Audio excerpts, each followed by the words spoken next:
Hey guys, welcome back to our new video. So on this video we are gonna look how we can look for or where we can search for water purifier service centers or repairs on your neighbor location in Justdial app.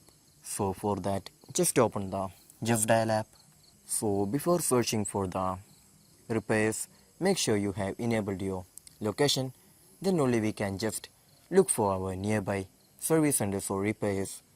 So just enable your location, and when we are on the home page we can just see the option repairs and services option. Just go to the repairs and services option.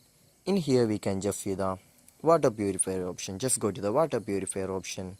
If you want any specific companies repair or service centers, we can choose from here, or if you are comfortable with all options, we can just see the all option right there. And after choosing whichever option that you preferred, we can just see our nearby service centers or repairs of your water purifier in your Justdial app. So I hope this video was useful for you. So just do like, share, subscribe to our channel. Thank you and have a nice day.